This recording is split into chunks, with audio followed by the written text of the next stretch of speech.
Cerebral palsy is a type of non-progressive brain condition that occurs while the child's brain is still developing. It affects movement, muscle strength, and balance.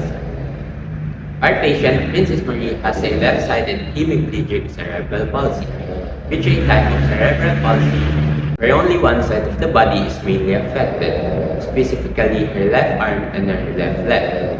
And this causes muscle stiffness, weaknesses, difficulty balancing, and difficulty walking.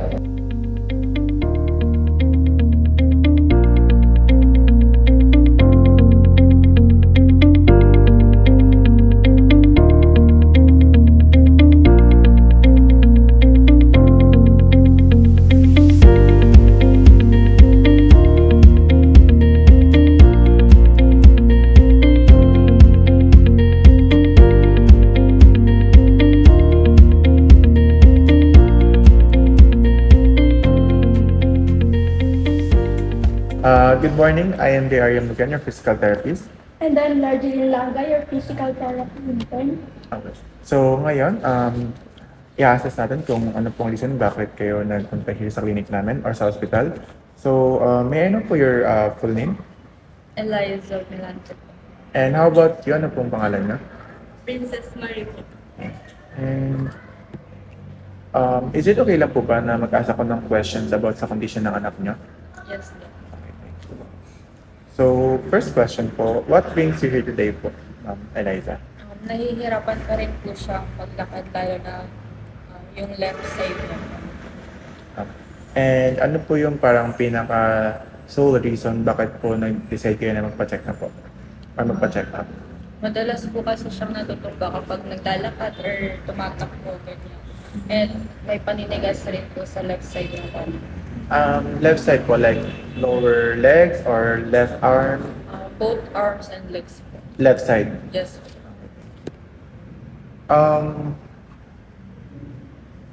Kailan niyo po na-notice na there is something different kay Princess? 6 months po siya. Napansin namin na more on sa right side ng body lang niya yung ginagamit niya, like the hands and sa paa po.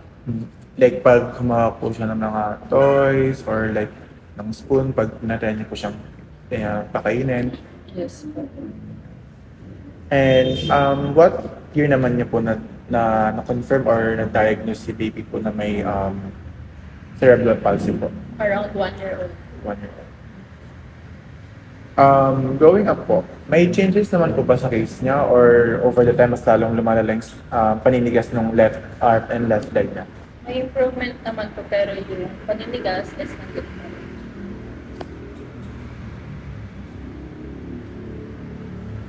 Meron po bang araw na yung paninigas po ng katawan niya is like sobrang worst or merong times na wala naman? Hindi naman siya like parang umaatake po?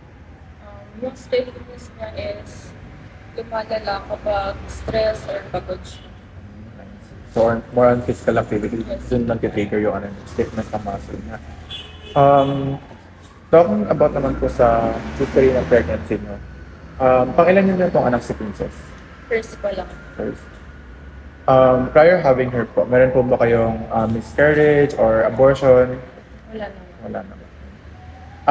What week niyo po siya pinanganak or deliver? 38 weeks. 38 weeks, so normal naman.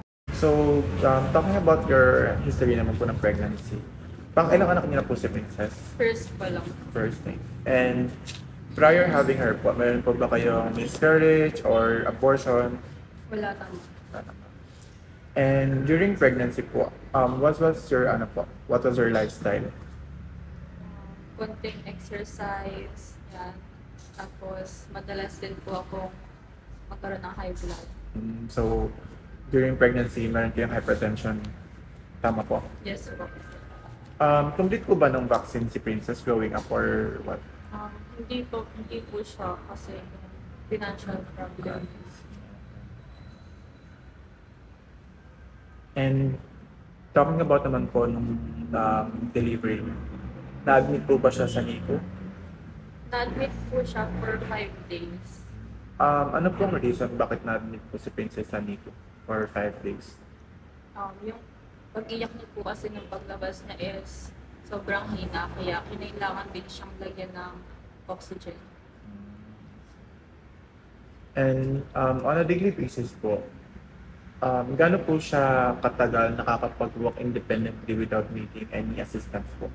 Nakakapaglakad po siya for 5 to 10 minutes. Pero after nun, ayun, tumaan na naman po yung paninigas ng left side. And pag tinatanong niyo po, like yung pain na nararamdaman niya from like gaano po kasakit yung pag tinaas niya anak niya? Siguro from 1 to 10, 7. 7. So, medyo mataas yung pain na nararamdaman niya.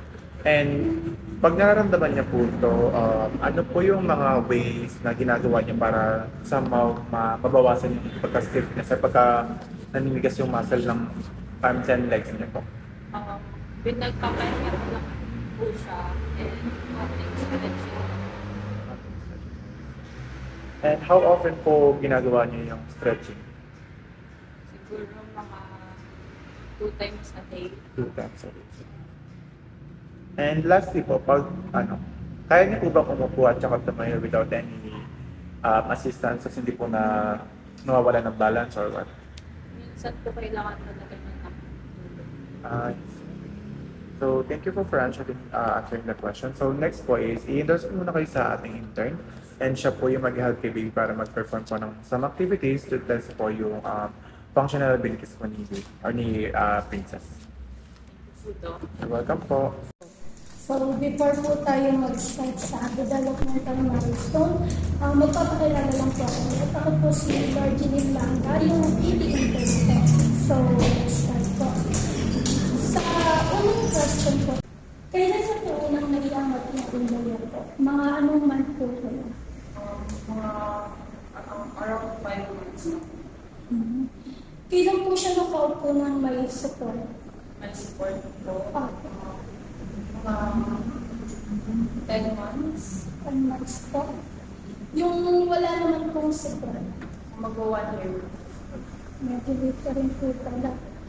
Kailan po siya natutong gumapang po? Around 10 months. And yung paglakad niya naman po, kailan po siya natutong? 2 years old na po siya natutulog. Nung patagal po ng patagal, kailan niyo po napansin marunong na siyang humawak ng lapis, kutsara, or kung ano pa po mga bagay? Magto 2 years old na po siya natuto siya mag-count. Both hands niya naman po nagagamit yan, or may lang po, parang isang side lang, gano'n. Right side lang po yung madalas na ginagamit. Hindi niya po pinapatries ko na gumamit. Gamitin niya lang lahat. Pinapatry ko pero parang mahina yung left side. Wala po kayong ginawa, wala po kayong ginagawa practice sa akin. Wala. Kailan po siya natutong kumain? Mag-isa. 3 years old or 4 years old. Sa language naman po, kapag nagsasalita po ba siya, nagmamambol po ba siya, or tuloy-tuloy naman po? May time po na mabutot yung salita. Pero Ilang taon po siyang nakabuo ng words or sentence po? Yung parang tuloy-tuloy na po talaga. around 4 years old. Mahilig po ba siyang makipag-interact sa mga bangkat sa labas? Pero napansin niyo po ba na nung una po, nahihiya po siya makipaglaro, gano'n, sayang niya po kung lumabas ng bahay. Yes po. Nahihiya po. Ano po yung ginawa niya para hindi na po siya mahiya? Pray po sa loob ng bahay and then kaunti interaction sa loob. Thank you po. Prior going here po sa hospital, nag-undergo na po ba ng physical therapy si Princess before or hindi pa? Opo, na po siya, nag-therapy na po siya. Gaano kadalas po yung therapy session po? 2 times a week. 2 times. And meron naman po ba kayo na-notice na impression like sa stiffness po ng muscle niya sa left and left arm and left leg po or what? Meron naman pong improvement, pero yung paninigas is nandun. Aside po sa cerebral palsy, meron po siyang like lying-in condition like hypertension, diabetic, or wala naman? Wala naman po. And never naman po ba siyang naoperahan like sa scholar niya or hindi naman? Hindi po. How about po medication? Meron po ba siyang tinitake na medication? Wala po. And meron po bang times na nagkaka-seizure siya or inaatake po siya ng seizures? Wala naman. Wala. Sa bahay niyo naman po, sino pong kasama niyo mag-alaga kay Princess? Yung kami pong parents, Pero like, sino po yung madalas na nakatutok sa kanya like in a daily basis po? ako po. Ikaw. Meron po ba kayo mga gamit sa bahay na like pwede maging hindrance kung bakit hindi siya nakakapaglakad like ng maayos or Yung stairs po sa bahay. like ano pong meron sa stairs na like matataas po ba yung steps? Wala po bang handrail? Medyo mataas po kasi yung steps. And medyo nahihirapan siya umakyat at saka lumaki. So, ano po ba yung parang pinaka-goal nyo? Bakit po kayo nag-consult sa clinic natin? Para po ma-improve yung balance and coordination ng both sides ng body. Okay. So, thank you very much po for answering the question. So, ngayon po, interest ko na po sa ating physical therapy intern, which is si Lorgeline. So, siya po yung bibigay ng mga functional abilities po sa kay Princess para po matest yung kanyang ADL po. Okay? Thank you po. So, thank you very much po sa pag-attend ngayon sa session ni Princess. Meron po ba kayong mga katanungan or clarifications before po tayo mag-end?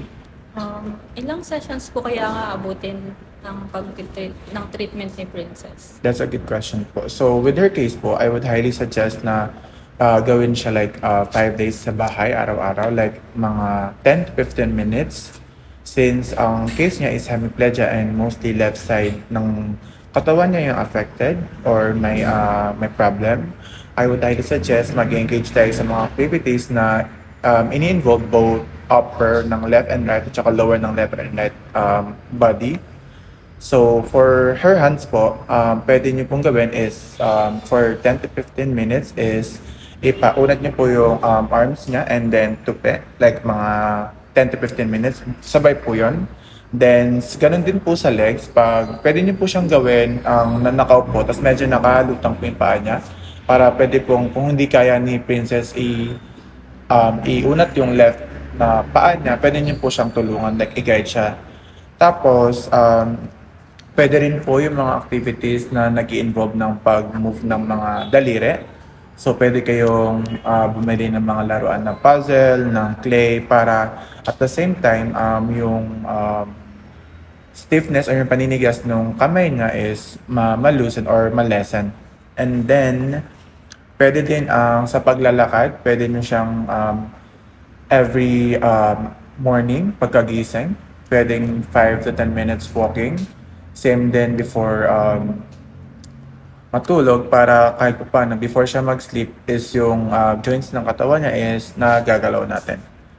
And then, basically, ayun muna for the first 2 weeks. And then, we'll see kung mayroong progress. And then, we'll check kung ano pa pwedeng therapy ang pwede natin i-apply para kay Princess. Meron pa po ba kayong katanungan? Okay, salamat po. Sunod na lang po kayo sa intern para sa i-guide po kayo palabas ng clinic. Thank you po. Welcome po.